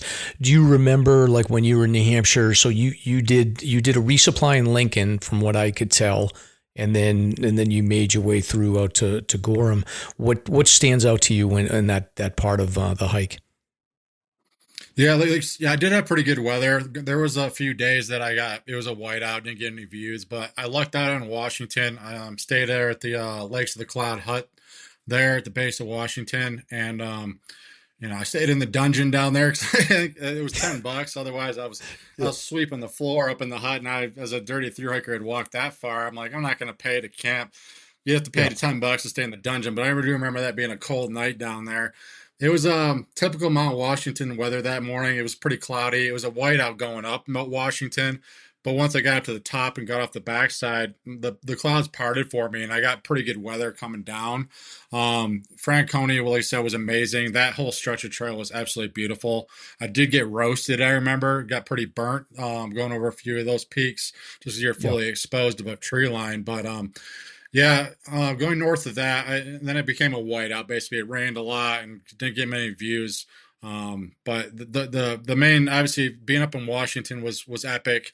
You hear so many stories about it. And then that whole Franconia Ridge section was just drop dead beautiful. It's something, if you've never been up there, you can't really put it into words how beautiful that place is. Right. I mean, the whole presidential range in general is amazing. Yeah. It's probably, I would imagine it's, I talk to a lot of thru hikers, and they do say it's quite a highlight. Now so you did go on after the AT, and you completed the Triple Crown, Continental Divide, and PCT. During the course of the thru hike, did you, I always ask people, I'm always curious, like, were you a shelter guy with a big group of friends, or were you more of a solo guy that would set up on your own? And did that change over time from the AT hike to the other thru hikes that you did? So on all three trails, I was always a solo hiker. The only time I've gotten, it wasn't about the tramway thing. You see people rolling 10 deep on the AT pretty frequently. If you get in with a group and that's the experience you want, more power to you. Go have a blast out there. That's what the trails are for. Me, I've been an introvert my entire life. And especially, like I said, going through my journey to sobriety, that was my therapy time. I needed that time out there by myself to hash out some things in my own head. So I've always hiked alone. That being said, I do get in with groups when it calls for it, meaning, if it's too sketch, basically. For example, in the PCT through the Sierra Nevada, Right. I've said time and time again, none of these trails are worth my life, and my ego's not big enough to where I need to swallow my pride and say, hey, like, this is too sketch to do it by myself. I got in with a partner for the Sierra Nevada. Same thing with the San Juans. I ended up getting with the trail family and the San Juans on the CDT just for safety reasons. So I will continue to do that. But I love that alone time. I love being inside my own head for 6 months straight. It's one of my favorite parts of thru hiking. So I'll continue to hike solo. Right. And that makes sense. It's similar to in the whites, like, again, I'm a weekend warrior type of guy, but like, it's the same idea when we get into winter hiking here. For a long time, I would do solo winter hikes, but once you started getting out farther and farther into the Pemi and these other areas, you want to start grabbing some people and going together because it's just a safety thing. Like, you don't want to be stuck in cold conditions and in snow conditions with like all by yourself. Especially if you get the opportunity to be with multiple people, it's just kind of a safer way to approach it. 100%. Yeah. You hear stories all the time. I hear stories all the time about the whites guys going up there in the winter and getting stranded. Same thing happens out here in Colorado and the San Juans every year. Right. You have to be out there with a partner. It's just the smart thing to do. Don't rely on your Garmin and say, well, I got this thing with me. All I got to do is hit that SOS button and everything's going to be good in the world. No, have a partner that you can rely on each other and get through that stuff and come home safe to your family. That's number one. Right. And then in your experience, like being out in the CDT and the PCT, it's once you get within a couple 100 miles of that area, you're probably looking to make some connections, and it's probably not that hard to find people that are going through at the same time, right? Yeah, PCT as well as the CDT. I on the PCT, the first pass you go over, I believe, is Kearsarge Pass in the Sierra Nevada. I was at camp. I planned on getting into somebody, but I hadn't really met a group yet that I'd vibe with. I happened to be at camp that first night in the Sierra Nevada, and a guy from Israel came up and camped next to me, and we got to talking. He had never done anything like that before either, so we kind of formed a pack there and said, all right, well, let's do this together, and we'll learn from each other. So that happened on the PCT. On the CDT and the San Juans, it kind of happened by chance. Luckily, I had taken a glissade. I'd done a glissade early on in the southern San Juans. Stupid mistake by my part, but I went down a glissade first thing in the morning. It was basically a straight ice chute, and I slid about 300 feet down the mountain, and a boulder stopped me halfway down the mountain, and there was another group of hikers down that mountain. They like, holy shit, dude, what the hell did you just do? And then we kind of stuck from there on out. So that one kind of happened by chance, but yeah, I'm like, hey, I'm butt sledding. Leave me alone. Yeah, exactly. Yeah. Wow. And then over time, so you developed, you were doing the content creation during the Appalachian Trail. How is your content creation, videoing, photography, all that stuff? How has that evolved over the years? I like to think I've gotten better over the years. When I started on the AT, like I said, it was just for a video journal for myself to look back on when I'm an old man. Halfway through the AT, I wouldn't say halfway, but actually when I got up to around New Hampshire, northern Vermont, I started falling in love with making videos. I just had a little point and shoot camera. That's all I was using. And right. I fell in love with taking photos when I was out there. And that kind of just evolved. The following year, I invested in some camera gear, got a full frame camera, and really started diving into photography and learning my camera and the settings and composition and everything else. I went full bore into it. So it's just progressed year in, year out since I've been doing this. And I like to think my videos have gotten better, but it's one of those parts of my hike that I actually enjoy. I mean, it is a lot of work doing it. But I can see a lot of people make the argument, well, you're supposed to be out there in the nature, just turn your cell phone off, to leave the cameras at home, and then just enjoy the moment. And I get that. But for me, it immerses me more into what I'm doing, and I concentrate more on my surroundings because I'm making content. And I notice little things along the trail that I will specifically stop and film because it'll make a good video. Whether or not that's taking away from a hike, I don't believe it is, but I can see the argument why you shouldn't be out there with all this technology. But for me, I absolutely love it, and I will continue to do so. Right. And your photography, I'll link your Instagram photography page too. One thing that stands out to me, and I don't know if this has evolved over time, and you've done some stuff globally, like you've done the Scottish National Trail and the Kungsleden Trail in Sweden as well. But my view, just stylistically, like you have a certain style. I don't know how to describe it, but I feel like you do a lot of stuff at the golden hour. I don't know if that's sunset or sunrise, but it seems like you're setting up when the sun's low in the sky, and you've got a lot of orange hue in your at least your nature in your hiking photography. There's a little bit of a difference in the wildlife stuff you do, but is that something you've developed over time, or is that just something from a timing perspective, like you just like to get on it early in the morning? Yeah, when I'm on trail, you're especially on all three, really, you have to push miles for the day. I mean, you're under a weather window. You have to get to Canada. You have to get to Maine before winter. So that is always in the back of your head. The only way to push 15 to 20 miles a day is to get going early. And for my style of video, I constantly stop, set up my camera, walk past the camera, pick it up. I do this 15, 20 times a day. So if I did not get an early start, it takes me 8 to 10 hours to do those 20 miles.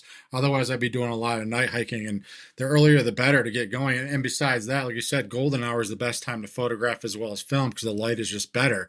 So yeah, I do listen to my body when I'm out on trail. It's not like I don't set my alarm out there, but you just get in a routine for doing it for 6 months where you're up before the sunrise, typically without an alarm.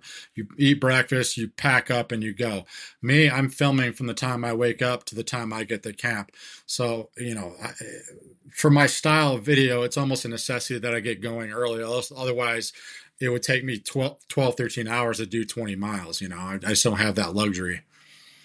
Yeah, and then the hiking stuff and the nature photography when you're out on trail is awesome, but you have like another side of you where you do wildlife photography, and I'm assuming you do a lot of that in Colorado, but it's not even just wildlife, but you also have a niche where you do insect photography, which I feel like that's not a common thing.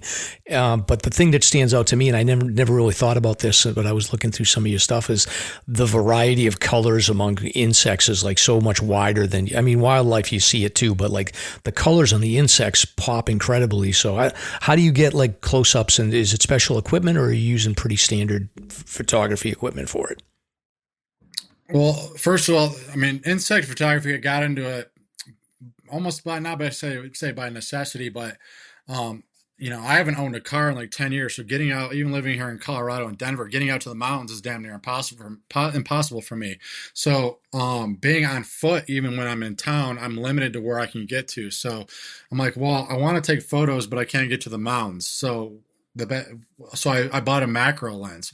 A macro lens is it's amazing. I could literally, if you go on my Instagram, see all those insect photos. All of those photos were taken 10 feet from my apartment door. Like it's one of those genres of photography to where as long as you got a garden nearby or a patch of grass, your backyard, go out there and you can get lost for hours in like a 10 by 10 foot section and just take thousands of images of these insects. It's a very frustrating form of photography. The focal plane on those lenses, you're talking millimeters. So to get those shots, you're either using a flash and a diffuser, which I did many times, or you're on a tripod, because if you move that camera even the slightest, your image is going to be out of focus. I'm no expert on it. I got into it a couple of years ago, and I do love it. It's one of those things where you can just go out for a couple hours and get some amazing photos. It just makes the world really small. On the other side of that, wildlife photography, I absolutely love this. That came from my childhood, really, and being a hunter and a fisherman. I loved being around those animals. So to be able to sit in the woods for, hours. When I lived in Estes Park, Colorado, there's tons of elk and coyotes and owls and everything else. I befriended a great horned owl out there for 4 weeks, and just sitting out there and observing him for hours on end. And I absolutely love that form of photography. It's one of those things to where, when I'm finally done with all this thru hiking business and my body can't handle it anymore, I'll pick up my wildlife lens and just go sit in the woods and watch birds and deer and elk and everything else. I absolutely love doing that. It's just so peaceful sitting in the woods for like 8-9 hours. You might not get a photo, but at the end of the day, you just spent your whole day in the woods just listening and watching nature. It's something special for sure.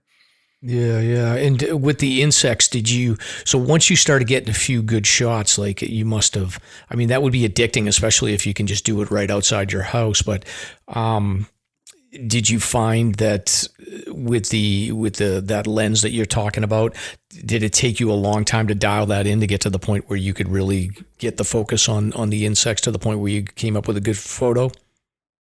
It takes a lot of patience. Yeah, I watched an insane amount of videos from,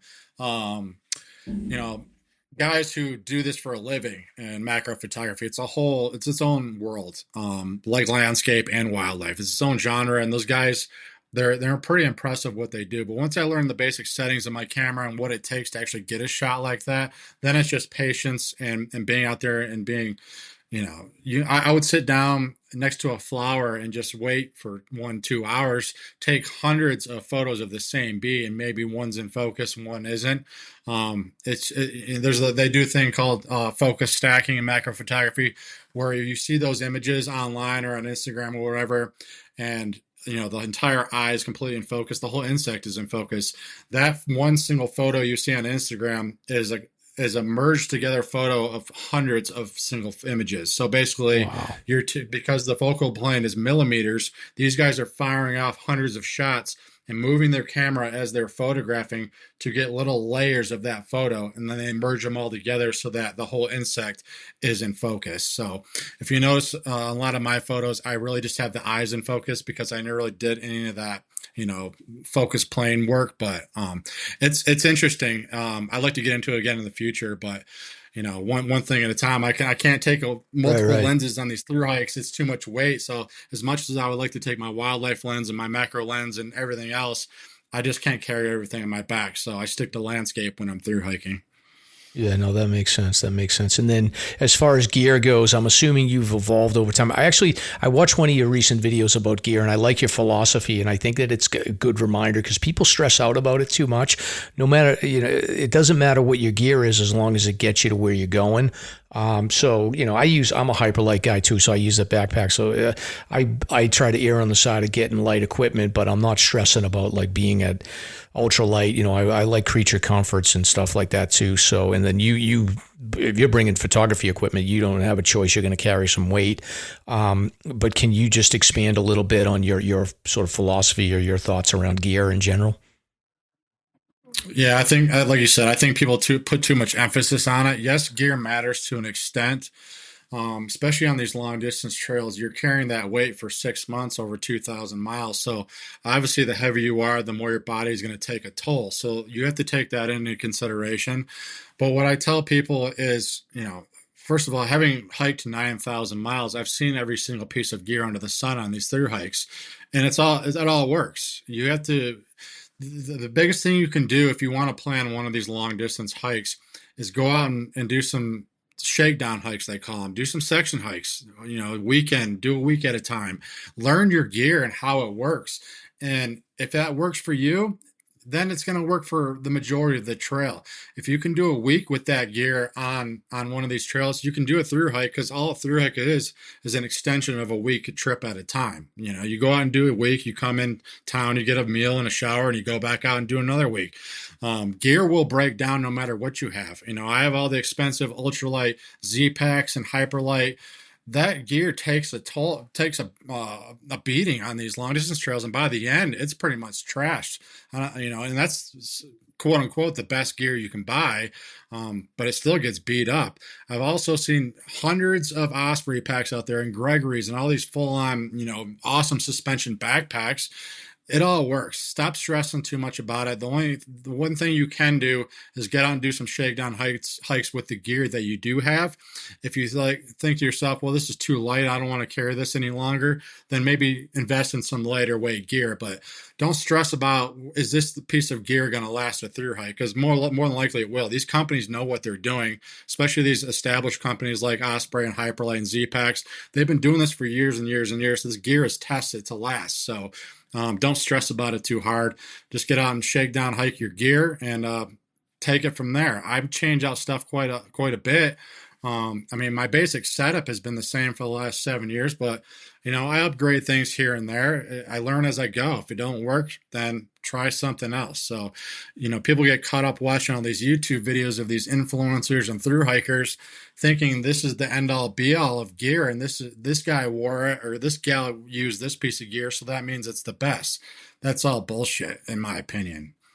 Yeah. Yeah. And I think that the trick is if you're really trying to do research, like I always go to the Trek, like they have that survey every year that tells you what specific gear everyone's using, but also like you can watch a few videos and get an idea of what people are using, but there's all kinds of options there. So I do like that philosophy is like, there's no wrong gear. It's just make the decision that works best for you. And, you can ultimately swap things up, but I'll link your gear video so that people can check it out.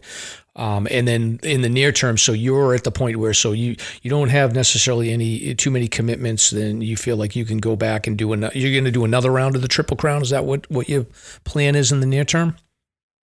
Yeah, that's the plan. If I decide to go full bore like I want to, we'll do the Triple Crown trails again and then find a trail that I can do in the wintertime in between. So in the near term, PCT is going to be the first go around for the second Triple Crown. So I fly out to San Diego in about 4 weeks. So I'll start late April on the PCT this year.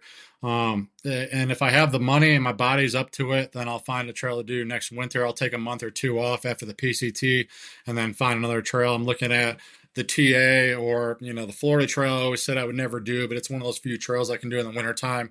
So I'll find something to do next winter and then hop back on the CDT in 2026. And then I'm going to save the AT for last. I think that would be a good coming full circle because the AT was my first thru hike. I want to do that one last to wrap up my second Triple Crown.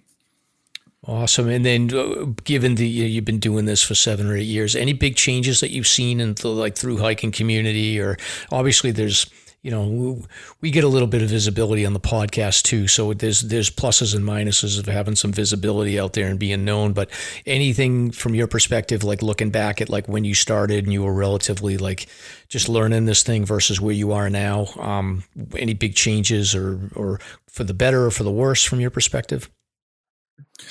I mean, for better or worse, the crowds on these, you have people like me to blame putting this stuff out on YouTube. It's become more aware, and it's just the trails are taking a beating for sure.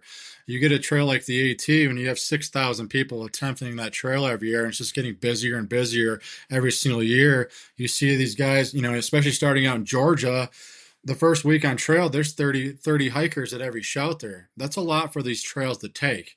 And it's sad to see people in the whole leave no trace practices. I absolutely cannot stand seeing some of these hikers destroy the trail. These are the places I love, and I need these for my sanity and my mental state. So, the more these trails getting trashed by people, it's just going to ruin it for everybody else in the long run. You see, people, I hate to pick on the Appalachian Trail, but historically speaking, that is the quote unquote party trail.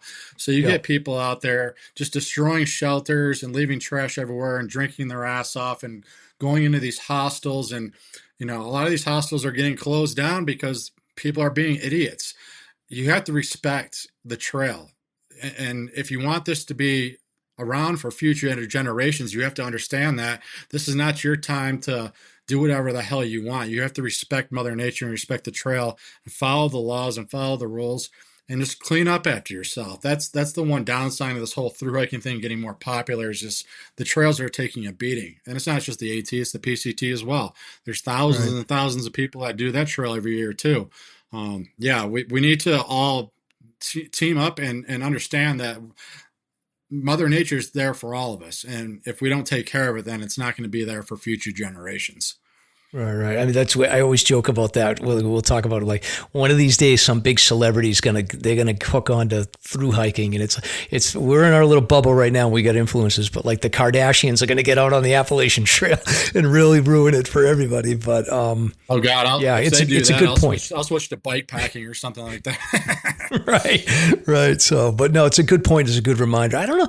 I feel like we don't see in New England, like, I feel like it's not, maybe it's just like all that stuff is shaken out by the time they get up north. So we don't have that many, every once in a while we'll see somebody that's like, everyone will get up in arms about somebody that's like marking up a trail sign that says the AT. Because honestly, like in the whites, like our trail signs are not set up for thru hikers. They're set up for like the low, and they're not the greatest sometimes from a thru hiker perspective. So they'll mark them up, and everyone will get up in arms on that. But generally, I don't know. Maybe it's just because all that stuff is, the novelty's worn off by the time they get up into like Vermont or Massachusetts, and most of the people that are there are like they're going to finish their hikes and they're not there to party as much. So I don't know. Yeah, most of the riffraff has quit by the time they get up to New Hampshire for sure. Damascus, Virginia, trial days is a big dropping off point for a lot of people. Yeah. So, you know what I mean? So, and I noticed on my thru hike, once I got about Damascus, then the crowds got a hell of a lot less, and the solitude was there again. I think I went 4 days through Maine without seeing another thru hiker. We could have been a half a mile apart, but we never saw each other. Right. But in the southern portion of the AT, you just don't get that time to yourself out there. So yeah, most of the riffraff is gone by the time we get up to northern Vermont, New Hampshire area. Yeah, it's probably the same in California. But so you said, what do you say? You're 44, so I'm 53. So I'm going to give you a little bit of advice. I'll tell you, like you hit 45, the late 40s, you start dropping off a little bit. So you got to, at least I did anyway. My speed actually dropped off, not my distance. I could still do the distance, but I wasn't able to crank out the mileage as much. But I found that as long as you just stay consistent, and you don't push yourself too hard, like you can pretty much stay injury free. So do you have like any history on injuries, or have you been pretty good about balancing, like, I got to get my distance, but I got to do it in a way that's not going to make me get injured? Yeah, I have a bad ankle that I've been dealing with since I started the AT. Really, I had went back when I was a weekend warrior in North Carolina. There's a place called the Linville Gorge in Western North Carolina. They call it the Grand Canyon of the East Coast. Amazing backpacking out there. I did a lot of weekend trips out in that area. And one particular trip, I had gone down into the gorge, and it was during the fall, a lot of leaves on the ground, and I didn't see a root underneath and slipped, and I heard a pop in my ankle. Kind of lay there for a minute, got up, and I could put pressure on. I'm like, cool, I got away with something. I survived that. So I took like 4 or 5 more steps, and I heard another pop, and I just collapsed on the ground. By that time, I was already almost to the bottom of the gorge. So I said, screw it, I'll get down to the river, and we'll kind of reassess how my ankle is. Well, got down to the river, camped there that night, woke up the next day, and my ankle's swollen up to the size of a softball. And I couldn't get my shoe back on. So basically just went hand over fist out of that gorge. It took me 4.5 hours. I kind of, used my trekking pole as a cane, but that got too painful. So a lot of the times I was just kind of like pulling one, hand over fist kind of deal to get up some of those steeper sections. And then like an idiot, I got back home finally and went to the doctor. They wrapped it up and I had 3rd-degree ankle sprain. They said, like, all right, take a few months off. Go let this thing heal. Well, my ego got the better of me that time. That's 3 weeks. For a few months is equals 3 weeks, right? Yeah. I went hiking on it the next week and, eventually somewhat healed, but it's one of those old injuries that it's come back to haunt me. So since I started through hiking in 18, anytime this seems like the magical number is 20 miles. Every time I hit 20 for the day, that ankle starts throbbing and I start limping pretty hard. So I just have to keep that in the back of my head and I can't push my body too hard. So it's going to turn into something a lot worse that is going to force me to get off the trail quicker than I want to. So yeah. We just, as we get older, we have more aches and pains and scars and everything else. So you just listen to your body and take days off when you need to. It's about all you can do. Yeah, exactly. It's just, you like you said, you just listen to your body and hopefully you get experience enough where you just don't push yourself past that red line. But with the PCT, I was talking to someone that was going out on the PCT probably a couple of months ago. And we, always talk about like timing out the Sierras and seeing what the snowpack looks like. haven't really been paying as much attention to it. What is the snowpack looking like this year? And do you think you're going to be dealing with some heavy snowpack when you get up to the Sierras? I really haven't been obsessing about it. I checked it a few weeks ago just to get an idea what it's doing up there. When I did check it, it's about average this year. Back when I did it in 2019, it was a couple 100% above average. In 2019, it was a really rough year going through the Sierra, but this year doesn't look as bad. They could get hit with a late storm. Who knows? But having gone through that stretch during a high snow year, I know what to be prepared for. So I think, having that that experience under my belt, I'll be doing it a lot safer and a lot smarter this time around. Just knowing what I'm about to go through. So I'm not going to stress about it too much. You just take it as it comes. A lot of this stuff on these thru hikes, especially the PCT, is out of your hands. One being the snowpack, because you have to get your permit so early. You can't plan out, well, this is going to be a high snow year, so I'll just not get my permit. You have to apply for this permit months in advance. So there's that. And then on the opposite end of things is the forest fires. That's out of your hand too. So you just take it as it comes. There's years where you can't complete the trail. Mother Nature dictates that. That's something that's way out of your hands. So you just hike the miles that are open and take it as it comes. It's about all you can do. Yeah, and are you okay with if you got to bounce around a little bit? Or are you one of those folks that really wants to just do it truly north to south? Having done it once before, I'll bounce around. If this was my first go around, I wouldn't consider it a thru hike in my own head if I didn't go from point A to point B. But now that I've already done the trail, if I get up to NorCal and it's under fire and there's 200, 300 miles of trail closed, or the Sierra Nevada gets demolished by snow in the next couple of weeks, then whatever, we'll come back and do it another year. I'll go find another trail. So, having done them all again, before, I'm not too stressed about finishing this time around. Obviously, that is the goal. I wouldn't be going out and doing a thru hike. I just go do a week long, go do the JMT or something like that. But there's something special about walking from a southern terminus to a northern terminus. I love the long distance grind of these long hikes. So obviously that is the goal. But if the cards don't, aren't in my favor this year, then so be it. We'll come back and do it another year. Awesome. Well, we'll be following along. We'll be looking forward to all the content coming up on the YouTube page. Now, what's the delay on the YouTube videos typically when you're out there? About a week and a half generally. I usually give myself at least that cushion because, going on the PCT this year, the last time I was hung out in Kennedy Meadows, it's a dropping off point before you go into the Sierra. I was there for like 4 or 5 days. So that's 4 or 5 days that I'm not filming. And then I always give myself a little cushion in case I got to take a couple zeros due to injury or getting sick or something like that. So there'll be about a week and a half delay in the videos. But the main reason I do that is so that when they do start coming out, I have content built up and everybody will get a daily video every single day for the next 6 months. So there's no gap in waiting. Oh, where the hell is he at? Did he get injured? We haven't had a video today. So I want to have that content built up so they do come out every single day. Awesome. Yeah, no, I enjoy that. I like that style the best because I ebb and flow a little bit on who I follow for thru hikes, but I do like that like every day, short videos, just see where they are and keep track of people. So it's fun to follow along. Yeah, it's people almost treat it like a Netflix show, a series in a way. I get that comment quite a bit. It's almost like you're watching your favorite character on a Netflix show, and what's going on? Where's he at? What's happened? Blah blah blah. It's pretty funny. How people get into it. That's what you can do when in between the thru hikes, you can sign up for one of those shows like a live or one of those survival shows on Netflix. That'll be good. It's funny you mentioned that because I put in an audition tape for one of those. Yep. I was hiking. It was in between of one of my overseas hikes. I can't remember where I was at. I think I was in Maryland somewhere, or I can't remember, somewhere on the East Coast.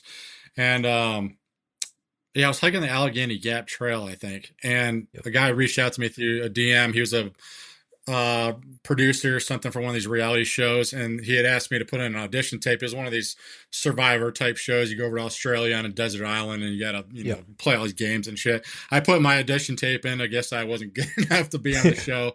I think they were just trying to get different characters, and they needed like a mountain man type looking person. They probably picked somebody else, but it's funny you did bring that up because that actually did happen to me. I was going to go on that show. I figured worst case scenario, I get a free trip to Australia. Exactly. I do think like a reality show about through hiking, like kind of like how they do like Northwoods Law here, like they follow along. Like it'd be kind of interesting to do that, but who knows? We'll see what the future holds. But IBTAT, I appreciate you sitting in with us. And before we break, do you want to just give some plugs out? Like how can we follow along? And then if the listeners want to throw you some money to support you through hike, how can they go about doing that? Sure. Like I said, daily videos will start coming out probably the first week of May or so. The YouTube is Saved by Mountains, spelled out. My Instagram is also Saved by Mountains, but the Mountains is abbreviated MTNS. If you just search Saved by Mountains, I'll come up. As a photographer, I love taking photos as much as I do videos, so the Instagram photos will come out consistently of the whole trail, and then you'll get the daily vlogs on YouTube.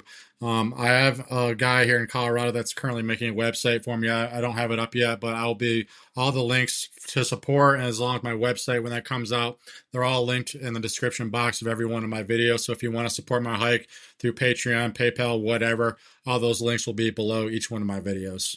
Awesome. Yeah. And we'll throw those links up on our show notes so people can check them out. And then, like I said, we'll follow along and, keep us updated. We'll check in every once in a while to see how you're doing over the Instagram. And again, thank you so much for joining us this week. Yeah, appreciate the time, brother. Yeah, and we'll see you in 2027. We'll see you in New Hampshire. I'll be up there. Awesome.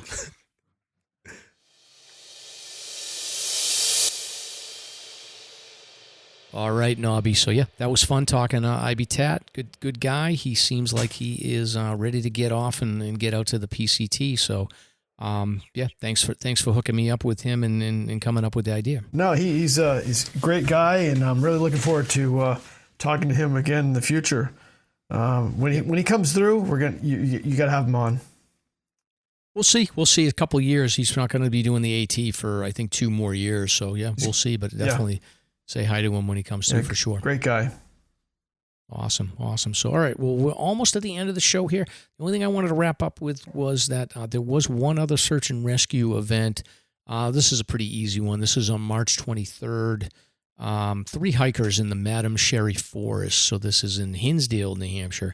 I think they just got a little bit lost. So a 72-year-old, 86-year-old, and an 18-year-old from Norway had gotten lost on the trail they were following, and they became disoriented. So they had called 911 around 3:15, and a conservation officer was able to reach them around 6 o'clock, and then made it to the trailhead by 6:35 or so. So not too bad. They were able to make their way out. But yeah, time of the year, we're going to see more people get lost and more rescues, Knobbie. Yeah. Hopefully it's not us, right?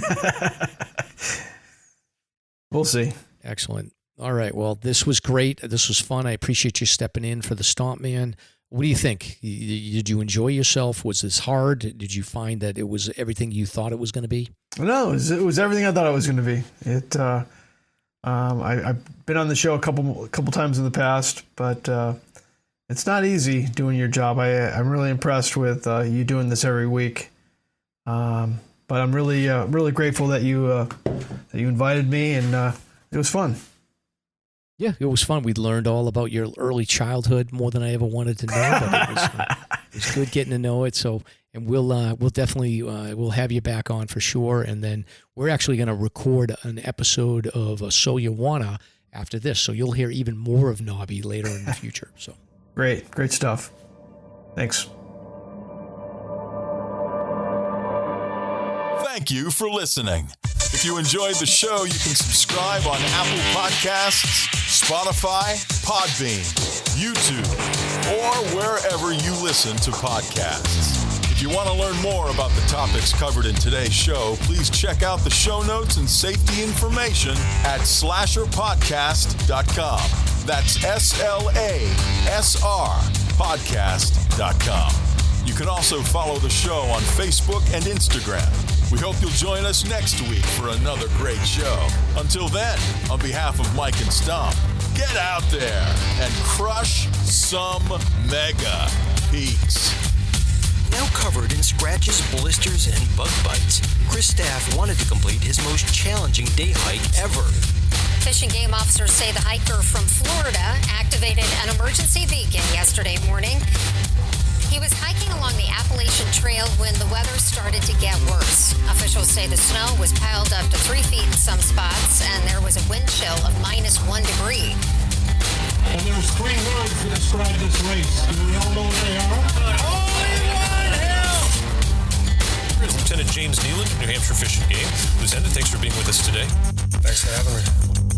What are some of the most common mistakes you see people make when they're heading out on the trails to hike here in New Hampshire? It seems to me the most common is being unprepared, and I think if they just simply visited hikesafe.com and got a list of the 10 essential items and had those in their packs, they probably would have no need to ever call us at all.